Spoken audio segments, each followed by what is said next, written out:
And we are live. Hello, everybody, and welcome to Forever Sports.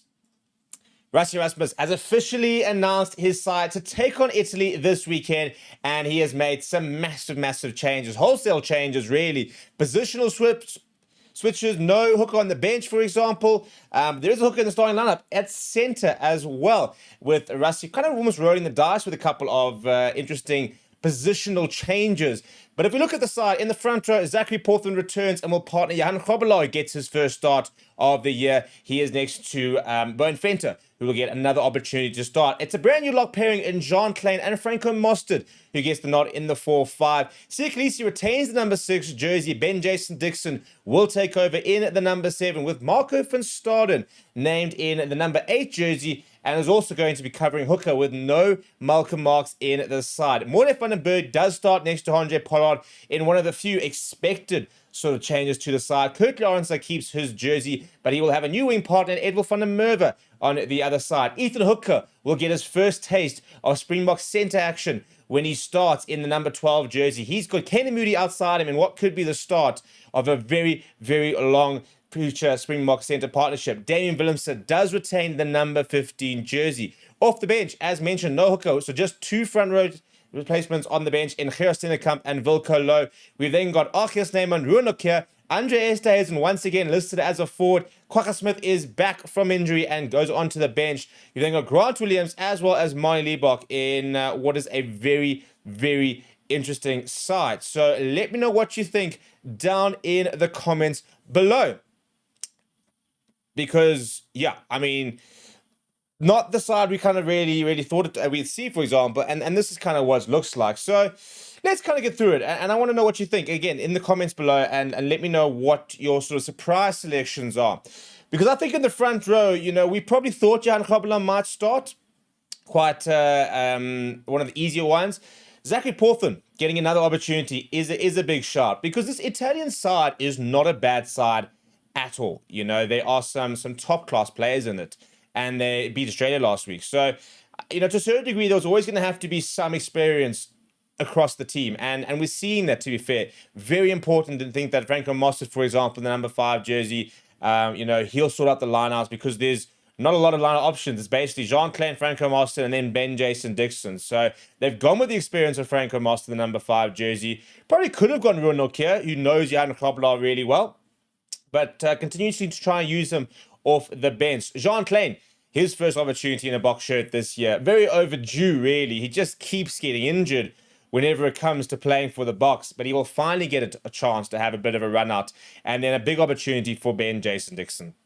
A player who last year I don't think really managed to grab his opportunity with 2 hands and really make it count, but someone who's been on the radar for a long time, is highly rated, and he will get his 6th appearance for the box in the first of this year. Interesting that Siya retains the jersey, and interesting that then Marco van Staden's gone to the number 8. So we're starting to see really that the back row, you know, 6 and 8 is becoming quite interchangeable, in fairness. You know, we're seeing Siya who started at 8, Marco van Staden now starting at 8, Marco van Staden covering hooker in the second half, given the fact that there's no reserve hooker. And then it's an interesting backline, because you've got the experience of a Andre Pollard, Kurt Lawrence, Damian Willemse. But apart from that, it's quite a young and new look backline. It's a brand new centre pairing, for example. I'm not sure if we've actually had Kurt Lawrence with Edwin van der Merwe and Damian Willemse as a back 3, for example. So that's an interesting decision. But I think it's got everything you need. You know, I think it's got the experience of Andre Pollard at 10, the experience of Damian Willemse at 15, and that's going to allow hopefully Ethan Hooker and Kane Moody the kind of experience they need and the environment they need to hopefully start what I think is going to be quite a productive centre pairing moving forward. I mean, that's, you know, these are players who, you know, we see playing for the box for the next 10 years. I mean, they're an average age. I mean, they're both 21, 22 years old. So they're going to be around the block for a long time to come. And I'm really looking forward to how they sort of play each other. I think obviously it's very physical. Centre pairing, Ethan Hooker's massive, but also very quick. 2 players who have both been playing out on the wing mostly early in their block careers, now making the move to centre. Edwin van der Merwe in the number 14 jersey is an exciting pick. I'm a massive Edwin van der Merwe fan. I think if he gets more opportunities, I really think he could put pressure on Cheslin Colby and Kirk Lawrence, so much like we saw Ethan Hooker do. But Ethan Hooker, I think, as we know, is a bit of a utility player, could play in the wing, could play in the centre. Edel van der Merwe is an out-and-out winger. He's an out-and-out X-Factor type player. Morne van der Bergen, the number 9, is a nice selection as well. And then Damian Willemse continues in the 15. What a bench this is. I mean, is this a 6-2? Is it a 5.5, 2.5, 3? What are we looking at? I mean, we've got no hooker cover on the bench. Absolutely none. No one there who's a designated hooker. We've got 2 locks, 1 flank, a hybrid flank type centre thing, but then also the constants that are Grant Williams, Manie Libbok, Archie Snyman. You know, we've reignited the bomb squad, but we're going with a bit of a different type of bomb squad. You know, we reignited the impact of these players have, but it's not necessarily a bomb squad in terms of just a massive big forward pack coming on in the second half. It's more about bringing impact players on. You know, Wilco Low, you know, hammers the scrum later on the game. That's the impact he brings. Ruan Nokia isn't necessarily this big bulky forward that kind of brings a physicality in the second half, but he brings a pace about him. He brings a mobility about him and a good skill set. Andre Esterhuizen, he's a bit more sort of brutal with the way he brings, but also he brings in a difference, you know, a point of difference with regards to playing in the centres, you know, and to carrying the centres and then packing down at the scrum and kind of doing that dual role. Kwagga Smith obviously brings a lot of pace to the game, as does Grant Williams and Manie Libbok. So it's a very, with the exception probably of a Wilco Low, it's a very mobile pack that's going to come on in the second half. You know, the replacements, the bench or bomb squad is not a bomb squad in terms of size and physicality, but it really ups the ante. And it's amazing how we've now almost redefined the bomb squad with regards to we're going to run them off their feet. Not they're tired, we're going to run over them. It's we're going to completely up the ante as the game goes on, and you know, we're going to just keep going at them until they can't handle it anymore. And I'm a big fan of it. I really think that we've managed to really find a way of reintroducing that kind of impact that we saw back until 2019 and 2023, but we're not seeing it in the same way. So that's where the innovation continues to come. You know, your Andre Esterhuizen selection, I mean, that's a proper mobile, big, loose forward type of person to be able to bring on. He's got the pace of a backline player. He's the size of a flank. You know, Kwagga Smith is smaller than him, but again, look at the pace that all of those players bring. With the exception of Wilco Low, it's a very mobile and very pacey bench. So it's a very cool way of looking at it. In terms of some facts about the side, we've obviously only ever lost 1 game against Italy. In terms of some of the milestones, Archie Snyman requires 1 more after this weekend to get to 50 caps. The last time we lost, or the only time we lost to Italy was 2016 in Florence, where we lost by just 2 points. It's the first time we're actually playing in Turin this weekend. The total caps for the Springbok starting up is 430s, 193 in the back line, 237 among the forwards, mostly between Siya Kolisi and Franco Mostert. I mean, they'll have 170, 180 of those 237. And there are 240 on the bench, most of which will come from the likes of a Kwagga Smith, an Archie Snyman, for example. They'll probably make up about 100 of those. The average caps per player in the back line is 28, the forwards 30, while the players on the bench also average about 30. So it is a rotated side, a much younger side as well. So I'm going to put a poll up, and I'm going to ask you, do you like the team? And I think when I'm seeing do you like this 23? Simple yes and no. And if you say no, why don't you like it? What don't you like about it? And you know, what changes, I suppose, would you make to the side if you're not a fan? So it's I think it's a very cool selection. I think it's very interesting. There's a lot to pick apart, for example, but I think it, as usual, it ticks all the boxes I'd like to see a Bok team pick. And it goes to show continuously how we're sort of building these hybrid players and how we're no longer having to go with, all right, cool, you know, here's our reserve front row. Well, we actually don't have a reserve front row. We've got a reserve 2 props. And we've got Markov and Staden, you can cover hooker. So we do have a reserve front row, but they're not on the bench. You know, one player is starting. And that, for example, is the innovation we've been talking about. That ability to have so many different players who can fulfill different roles. And therefore, we can really manipulate our bench to make it work. I mean, to think that we now got 2 flanks, inverted commas, 2 locks on the bench. You know, we traditionally a bomb squad in inverted commas has always been either 2 locks and a flank. That was kind of how we did it. Otherwise, we've gone with 1 lock, 2 flanks. Well, now we've gone with 2 locks, 2 flanks. If we're looking at Andre Esterhuizen as a flank, which he's currently kind of been named as. And we've only got 2 props. So once again, we're pushing boundaries. Rassie is pushing boundaries. And that's what we really like to see, is the fact that we're seeing how this potentially work and how we can manipulate this.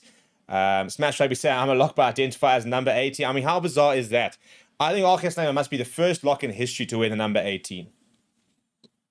This is the weird thing. Gerard Stenkamp, loosehead prop in the number 16. Wilco Low, tight head, 17. Andre Esterhuizen is a center, and even then, they haven't even made him number 21. They've literally made him number 20. Probably because of a jersey size point of view, it kind of makes more sense. You know, Kwaka will fit into a number 21, which is traditionally scrum half jersey. That's why you often see, by the way, flanks in number 23 jerseys at club level, because they pre-do the numbers, and then you've often got a smaller jersey at 21, and you can't exactly put that on a bigger player. We basically only print our jerseys after we've named the side, so that's a bit different with that regard. Joshua Pennington said, let's go through some of the comments, shall we? And at the moment, 91% people saying they like the side. I want to know people that don't like the side, what don't you like about it? And let me know. Also, how do you guys do in my picks? I definitely didn't do particularly well. We're going to check that out towards the end of the stream. But I think that I'll be interested to see if I've managed to keep my spot at the top of the table. In fairness, I think for example, I got Ethan Hooker right, but not in the right position. Same with Marco van Staden. I did pick him to start, but not in the right position. So I'm a bit nervous as to whether I've been able to retain that top spot after this announcement, because it is a bit of a left field one. And I have by 1 point. By 1 point, I am hanging on. That's a big result, that because it's cheap, as I said. This was a big curveball. But let's go through some of the comments. And big shout out to Honor Virgil, who's upgraded their membership to a forever supporter from a forever fan. Big shout out to you. I don't know if he's been a constant really in the streams the last few weeks. So big thanks to everyone who gets involved. We're trying to get our 2-3 members a day to try and get to 300 members. So please do consider becoming a member. And it is the pinned comment in the chat. But let's go through some of the comments, shall we? Etienne say, but also love to see Trocky and Sebastian de Klerk get a run. Shane says, like the stream, people. Like the stream. Gareth says, happy for Portland to get some game time. He did not scrum badly against Japan. He is most likely to become a first tight head option for about the next decade. Oh, yeah, no, listen, he's got lots and lots of games ahead of him. And he's a tight head, so he can play until about 38, 39 years old. JD saying, gents, let's support Stevie with this amazing channel. Clicking the like button helps tremendously. It really does, actually. It's an underrated part of support, but it does help a lot, as does subscribing, as we try and get to that big 100K. Joxy says, I'm not sure if you've explained about it, but who is our third front row cover? Marco van Staden. Interesting, isn't that? And Rala says, I wonder what will be the style of play against France. We kicked a lot from number 10 with up and unders, and that suits Pollard, but not Ethan at 12. Well, I suppose to be fair, Ethan is very good under the high ball. So in that regard, it's a that could play into that round. By the way, the box might still yet appeal Jurt de Jager's ban. Rassie Erasmus in his press conference saying that is still to be confirmed, and whether they're still trying to decide whether they've got merit for it. Butley says, I don't like it. I love it with regards to the team. Maybe also the stream, in fairness. Carl says, I'm shocked at how we switched our game plan from F them up to run them off their feet. Literally. And there's still the physical aspect. Like, there's still an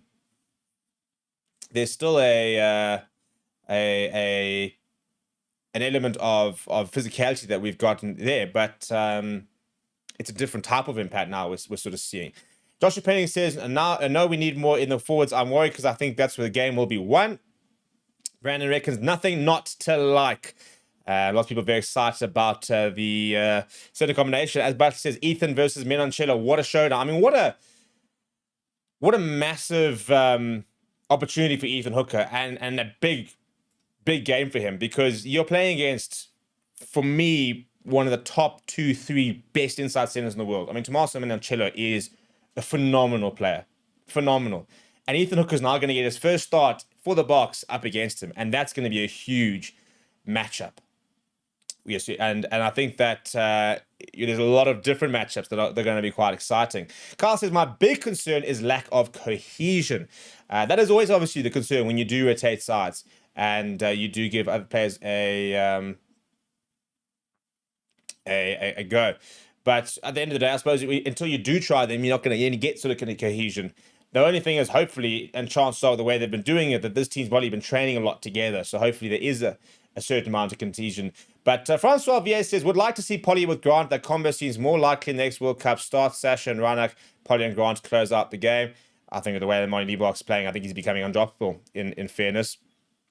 Jay Engelbrecht says, only problem I have with the team is I would have started Mane because this backline needs an attacking 10. Well, I suppose you could bring him on if things aren't going well.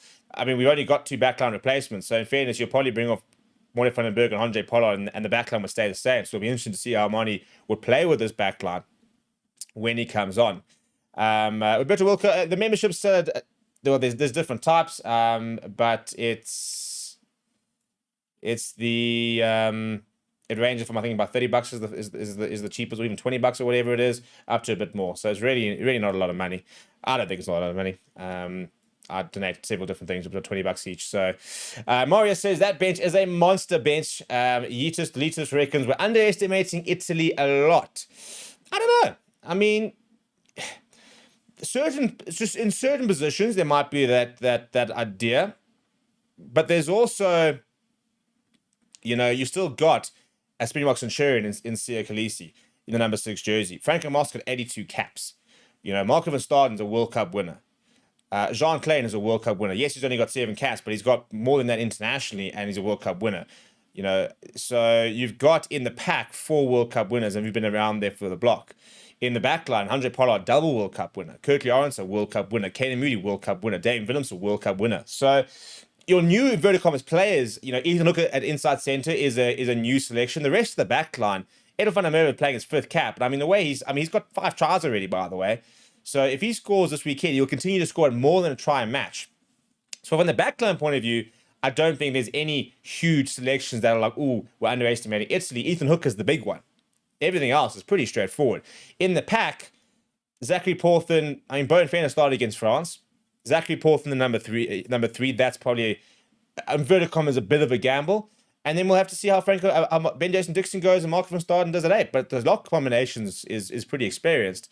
So I don't think it's, and I think if you look at the bench, it's a phenomenal bench. It's a brilliant bench. And all these players are playing really, really well. So somebody said there is a safety net with the bench in the case things go wrong. And I think there is to a certain degree. But that's exactly what we've got. So we've got a team that can hopefully get going. And if things go badly, you've got lots of experienced players like a Nakia Snyman, like a Kwagga Smith, like a Grant Williams, like a Monty Leibach, who can come on and hopefully change the game. Big shout out to Egon, who sent a super chat saying maybe we rather add another front row to the bench. I'm not fully convinced Marco is the ideal 8 for our game plan. Maybe Ruiz fits better there. Yeah, so that's an interesting sort of way of doing it. We'd have to then look at either replacing Marco van Staden with Ruiz, in which case we'd need a hooker on the bench, or else in this regard you could have Jan Hendrik Wessels as like the Lou said, for example, have Evan Ruiz as the number 8. But you'd still then probably have to have either a hooker or another prop on the bench. So you have to have 3. You have to have a reserve front row in each position. So, but the rules don't say they all have to be on the bench, for example. But you have to have cover. So you have to have 2 players who you can play at number 2 in your 23. You have to have 2 players who are designated number 1s, 2 players who are designated number 3s. Now, in theory, you can have players can cover multiple positions, but you have to have a reserve front row. You have to have. This is our front row, so we've got Venter, Grobbelaar, Porthen, and we have to have an alternative front row, 1, 2, 3, with players who are all designated to play in those positions. That doesn't mean that you can't have Wilco Louw playing Lucet, for example, and etc., but you have to have basically 6 front row, or players who are designated front rows that can cover 2 1s, 2 2s, 2 3s, so you can have 2 different front rows. That's what you have to have on the bench. And that's where we've kind of manipulated that to a certain degree. Because we've got Marco van Staden in the number 8 jersey, but he'll cover number 2 if we need to. As somebody says, they reckon Grobbelaar will play the full game. Probably that's a good shot, and he very well could. He's definitely got the fitness, for example. But if he goes off, And if he gets injured, then Marco van Staden will swap back in there. H. Swart says, front row is a bit green, but we got backup. Creve says, the starting pack only concern will be more and more defense, like the backline, and love the bench to save us just in case. Pete says, I don't like it. It's giving Italy close to no respect. I also don't like Marco van Staden at 8. I can't see how this is an actual option for the future. Has he ever played 8? Why risk Khaleesi before Ireland? I mean, this whole thing about not showing Italy respect, I don't understand where that really comes from, to be perfectly honest. We've literally got an average of 28 caps in the back line, 30 in the forwards, and 30 in the bench. That's your average amount of caps. So your average player walking onto the field has got at least 28 caps. How is that disrespecting Italy? Which of these players don't deserve to be in a Springbok side? Damian Willemse, I mean, if you look at these players, for example, Ethan Hooker, cool. He's maybe a shock selection. He was part of the team that decimated the All Blacks. Bowen Fenter started the last week against France.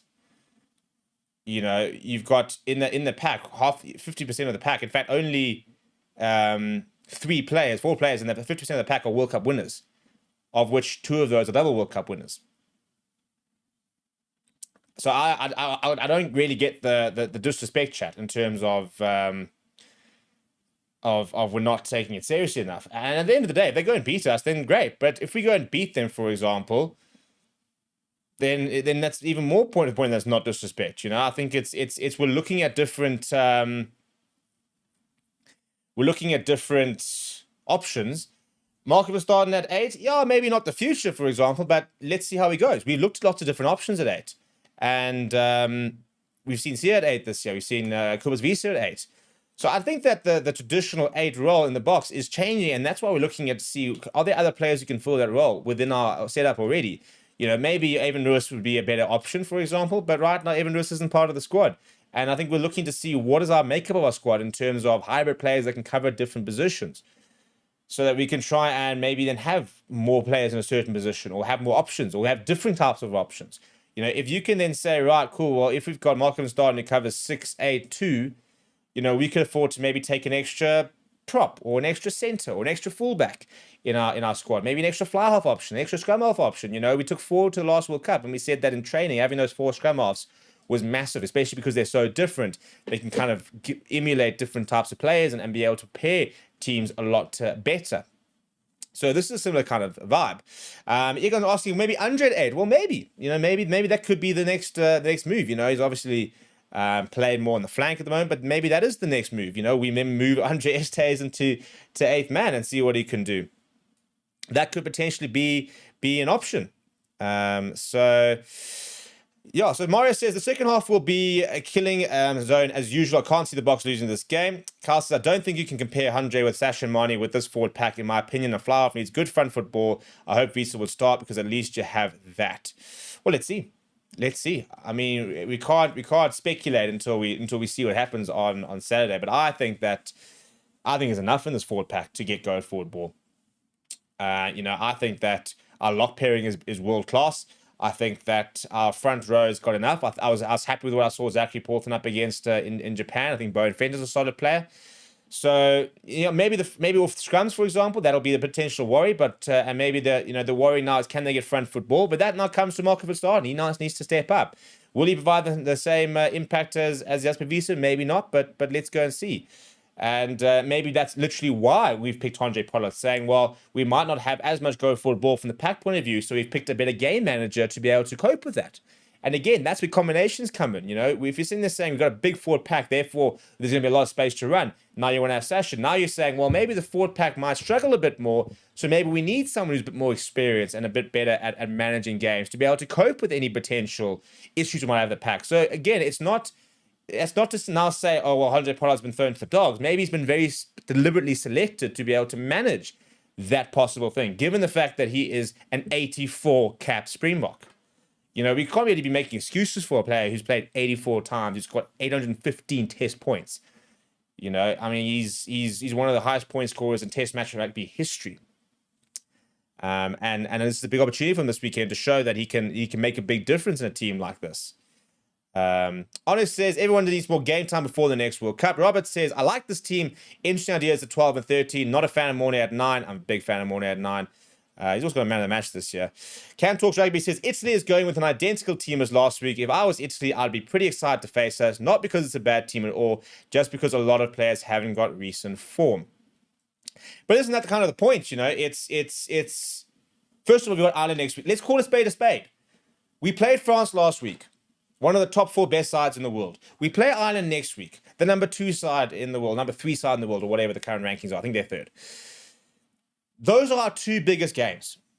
Italy are not in the top 8 teams, and or maybe they might have been after last week. I actually haven't checked the world rankings this week. Maybe they've gone up to 8, but I'm pretty sure they're not. And let's check that right now before I lie to you. So Italy are 10th. So we're playing against the 10th ranked team in the world, and we are the number 1 side. There are more than 15 points. There's basically 15 ranking points between us.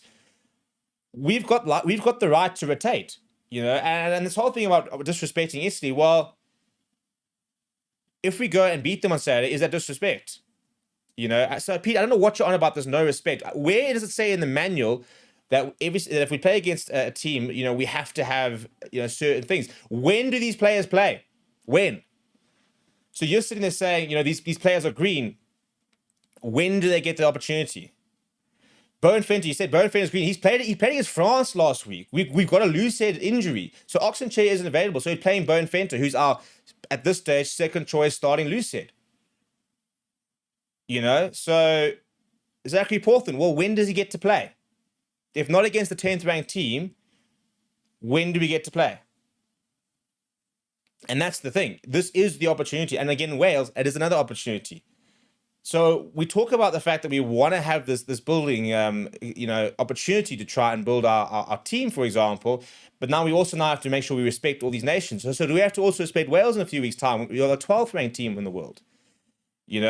France down to 5th. We played our strongest, or we thought was our best team for France. We got Ireland next week, so you want to make sure that you don't risk Sasha. We're not risking Damien Delendi. We're not risking Kobus Reinach. We're not risking Peter Steph the Toy. We're not risking Jasper Wiese. We're not risking Evan Etzebeth.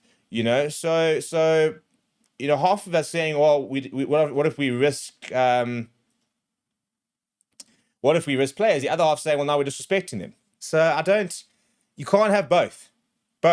Tommy says, Oaks, seriously, we should be quite chuffed about the depth we have. It is ridiculous that there are players that are not even in the squad left at home that could make this team any day. JD says, Rassie even says he wants to at least 2 caps per player in a season. That's what he's doing now. And, Pete, I hope you're with us on Saturday. And if we lose, you can go and get big. But we've played Italy 3 times this year. We've beaten them twice, hammered them in the second game. It is a better Italian side. Yes, they beat Australia. Australia 7th. So when do we get to start acting like the number 1 team in the world? When does that actually get to start happening? We've got 2 odd points on New Zealand. Yeah, if we lose, it'll be an absolute disaster. But again, I don't look at the side as a disrespecting Italian side. It's a very good 23. If you had to do a 1 through to 23 with Italy right now, would they have more than 12, 13 players in the squad? And we could probably even look at doing it. We could almost do a combined team, inverted commas, and see would they have would they have more than half a team? So, for example, you look at the front row, and you probably say, oh, well, Italy will probably have a better front. But I genuinely think Bowen Fenter would probably start for Italy, with the way that some of the Italian props have struggled so far this year. I genuinely think, just because he's only got 5 caps to his name, doesn't mean he's a bad player, And so it's such a tricky sort of situation. You talk about, well, Ethan Hooker and Menoncello, cool, that's an easy thing. But we don't know what Ethan Hooker is going to be like at inside centre, because he's never actually done that. So, we go 1 through to 15. So, Danilo Fischetti versus Bowen Fenter. I genuinely think that's a coin toss. I think that there's not a lot between them. Italy have got Giacomo Nicotera, Good player, very good player. Probably edges Johan Krobler, but I don't think by much. You then got Marco Riccioni at tight head, 28 years old, been around the park. He's up against Zachary Porthon, so he probably takes it there. You then look at the locks, Nicola Canoni versus Jean Klein. I think it's a coin toss between them. I think on his day, Jean Klein's a better player. Big welcome to Tammy, who's just joined the Forever Sports Members Club. Welcome. Again, you get your little animation there if you do. If we look at Andrea Zamenon versus Franco Mostert, I'm taking Franco Mostert. Ross Vincent versus Sia Khaleesi, I'm taking Sia Khaleesi. Manuel Zuliani versus Ben Jason Dixon. Zuliani, but probably not by much. Lorenzo Canoni versus Marco van Staden. Probably Lorenzo Canoni as a number 8. Career-wise, Marco van Staden's got an argument there. You then got Stephen Varney up against Morne van den Berg. You'd probably take Varney, but got Busy versus Pollard. Pollard's got a better career. Montiawani versus Kirtley Arendse. I'll take Kirtley Arendse. Menoncello versus Ethan Hooker. You probably go Menoncello. And then Johnny Nestor Brex versus Moody. You'd probably go Brex. Louis Leinach versus Edel van der Merwe. I'll take Edel van der Merwe. I genuinely would. Kapayotso versus Damien Willemse. I'll take Willemse again. But those are some of the two best players. Then let's go to the bench. Which are the players on the bench on the Italian side? So let's say that Italy are sitting at, I don't know, you're sitting at maybe 8 or 9 of those players are in the combined starting 15. Let's look at the bench. Because I don't think there's a single player in that bench that I would take ahead of what the Boxer got on the bench. Your only consideration is Federico Raza up against Nokia or Arceus Neyman. Let's go up against Arceus Neyman. I'll take Arceus Neyman. So we've got personnel for personnel, a better bench. That's already 8 players out of the thing. So 8 players, and then I think in our combined side, you got 8 on our bench, Sia 9, Andre 10, Kurt Lawrence 11, Franco Mostert 12, Kurt Lawrence 3rd. That's actually 15. So happy days. So I still think that combined 23, we still have better players. Starting lineup maybe 50-50, but off the bench, bang. Big shout out to you, Tommy, for saying, what's 2 beers a month? 2 beers? Well, I suppose maybe 2 dumpies. Gone are the days where you imagine when you get a draft for less. It's for less than a draft, you can become a member. It's actually for less than half a draft, to be honest. So, yeah, that's where we are. So let's have a look at my pick, shall we? Because I want to sort of see what it's all looking like and see what our the prediction that we went with. And let me know how you guys, how many points did you guys get with my picks? Well, what are you guys things looking like? I'm gonna have a look at the Fair Sports community and see how we did there. I'm gonna bring that up on the screen in just a second.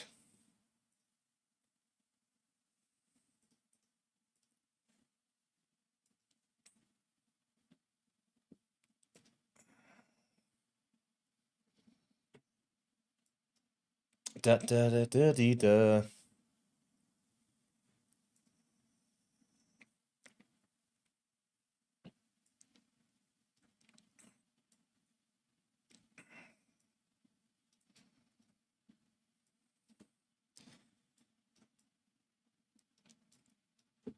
Right, so this is how you guys did. You guys are still in 4th place, the Fair Sports community, with 58 points. Guess you're still first, boys and girls, at the top there. Read it and weep. Read it and weep. 60, desperately hanging on. Desperately hanging on. As you can see there, the leader, Stevie P, the challenger to Harihimo. I think I saw in the comments, Nick in 3rd place over there with 60 points. Then the FS community with 58 points. And Just Rock Up, ooh, it's a bit of a tough weekend, week for you there. Drop down to 8th.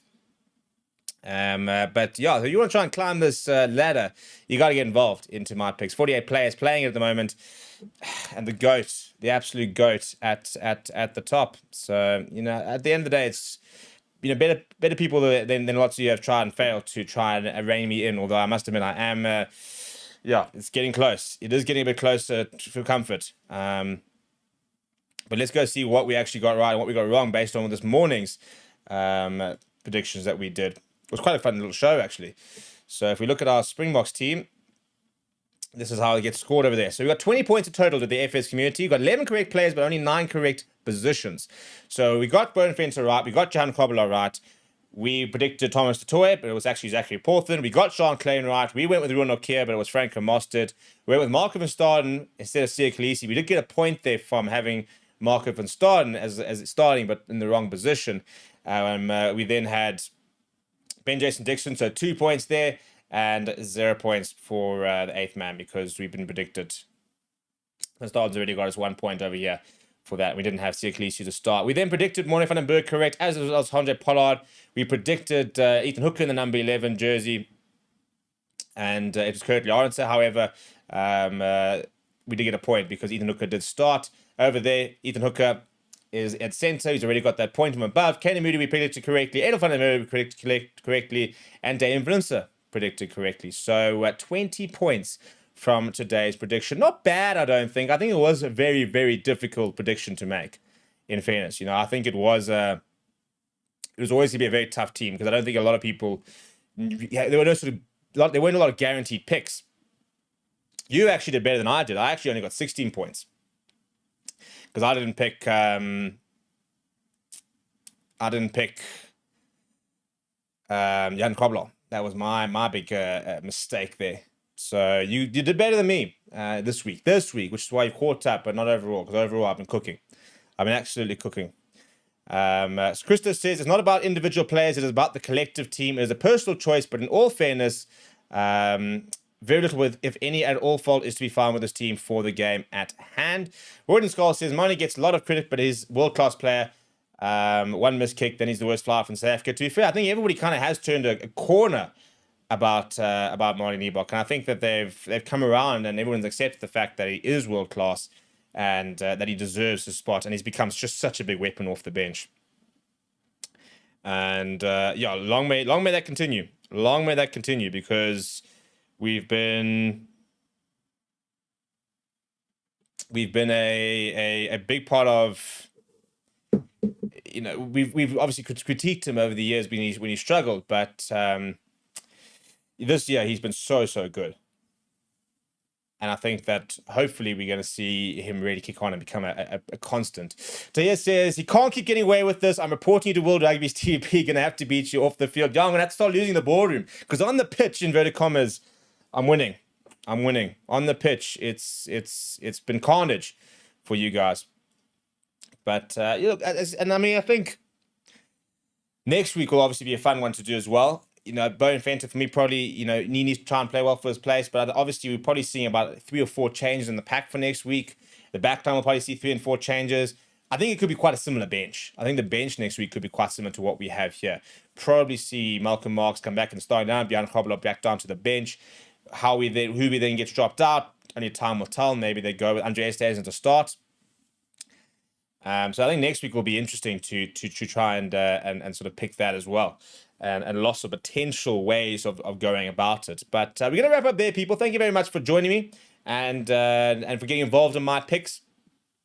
You now need to go and get your score predictions in. So make sure you go on mypicks.app, lock in those score predictions. Go and check where you came in this week with how many players you managed to predict correctly.